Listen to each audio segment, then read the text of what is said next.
বিসমিল্লাহির রহমানির রহিম। আজান ও ইকামতর সুন্নত ও মুস্তাহাব সমূহ। মোর একটা কিতাব আছে, প্রিয় নবী হুজুর সাল্লাল্লাহু আলাইহি সাল্লামের নামাজ শিক্ষা অসমীয়াত আছে। তো তাৰে পৰাই মই মছলা মাছাইলখিনি কৈ থাকোঁ।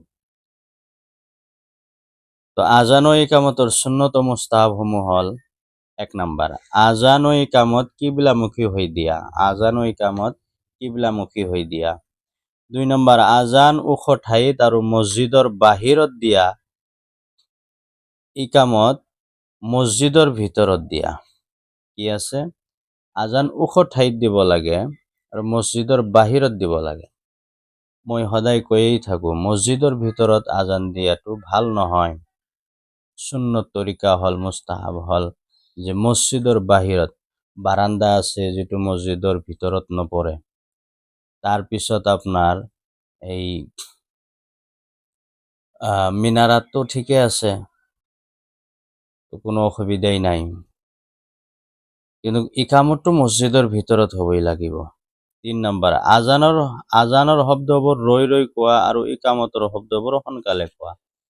আজানৰ শব্দবোৰ ৰৈ ৰৈ কোৱা, মানে আল্লাহু আকবাৰ দুটা একেলগে, তাৰপিছত বাকী আশহাদু আল্লা ইলাহা ইল্লাল্লাহ এক উশাত এটা এটা ক'ব লাগে। ৪ নম্বৰ, পুৰুষে আজান আৰু ইকামত দিয়া, মহিলাই আজান আৰু ইকামত দিয়া নিষিদ্ধ। ৫ নম্বৰ, আজান আল্লাহৰ সন্তুষ্টিৰ বাবে সোৱাবৰ আশাত দিয়া।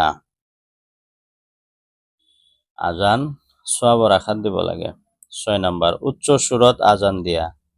উচ্চ সুৰত জোৰে জোৰে, যাৰ আৱাজ বুলন্দ আৱাজ, সেই আজান দিব লাগে আৰু ভাল আৱাজটো ভাল।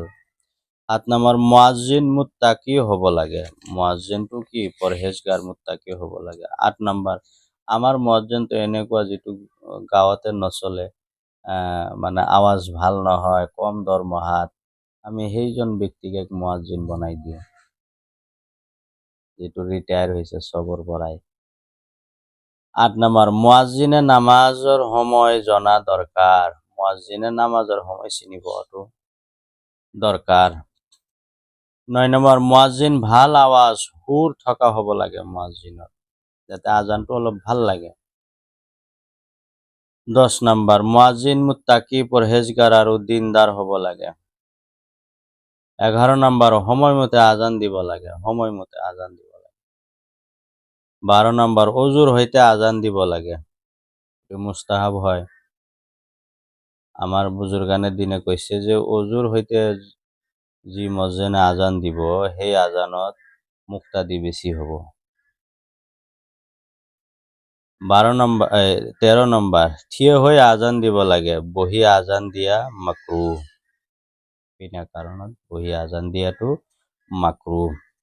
১৪ নম্বৰ, আজান দিয়াৰ সময়ত কথা ক'ব নালাগে। আজান দিয়াৰ সময়ত কথা ক'ব নালাগে। ১৫ নম্বৰ, আজানৰ নিচিনা ইকামতৰো উত্তৰ দিব লাগে। আমি হয়তো বহুতেই নাজানো, আজানৰ উত্তৰটো দিওঁ, কিন্তু ইকামতৰ উত্তৰটো আমি পাহৰি যাওঁ। ১৬ নম্বৰ, আজান আৰু ইকামতৰ মাজত দোৱা কৰা। আজান দিয়াৰ পিছত জামাত থিয় হোৱাৰ বহুত সময় আছে, এই মাজৰ সময়খিনিত দোৱা কবুল হয়, হাদিছত আছে। ১৭ নম্বৰ, হাইয়া আলাস সালাহ আৰু হাইয়া আলাল ফালাহ কোৱাৰ সময়ত যথাক্ৰমে সোঁফালে হাইয়া আলাস সালাহ সোঁফালে, হাইয়া আলাল ফালাহ বাওঁফালে মুখ ঘূৰাব লাগে। কিন্তু বৰ্তমানতো আমাৰ মাইকতো আজান দিয়া হয়, মাইকতো আমি একেই ইফালে ইফালে কৰাৰ দৰকাৰে নাই, কিন্তু কৰাটো তথাপিও ভাল। যদিও মাইকত দিওঁ আমি, অলপ এনেকৈ কৰা। ১৮ নম্বৰ, শ্বাহাদত আঙ্গুলি দুয়ো কাণৰ মাজত সোমোৱাই দি আজান দিব লাগে। এই শ্বাহাদত আঙ্গুলি কাণৰ মাজত, আমি এনেকৈ নহয়, এনেকৈ দিব লাগে। একচুৱেলি এইটো দিয়াৰ উদ্দেশ্য হ'ল কি, বাহিৰৰ নইজ যাতে, আৱাজ যাতে মুয়াজ্জিন সাহেবৰ কাণত নপৰে। ১৯ নম্বৰ, আজানৰ মৌখিক উত্তৰত মুয়াজ্জিনে যিবোৰ শব্দ কয়, শ্ৰোতাসকলেও সেই একেই শব্দ ক'ব লাগে। এই শব্দ ক'ব লাগে।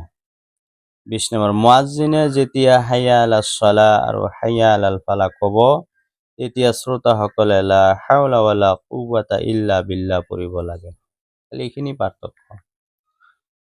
ফজৰৰ আজানত মুয়াজ্জিনে যেতিয়া আছ-সালাতু খাইৰুম মিনান নাওম ক'ব, তেতিয়া শ্ৰোতাসকলে সদাকতা বা বাৰাৰতা পঢ়িব লাগে। খালি ফজৰৰ আজানত আছ-সালাতু খাইৰুম মিনান নাওম যেতিয়া পঢ়িব। 21 নম্বৰ। 22 নম্বৰ হ'ল ইকামতত মুয়াজ্জিনে যেতিয়া কদ কামাতিছ সালাহ ক'ব, তেতিয়া উত্তৰত আকামাল্লাহু ওয়া আদামাহ, আকামাল্লাহু ওয়া আদামাহ, ওয়া আদামা পাঠ কৰিব লাগে। 23 নম্বৰ। আজানৰ শেষত দুৰুদ শৰীফ পাঠ কৰাৰ পিছত এই দোৱা পঢ়িব লাগে।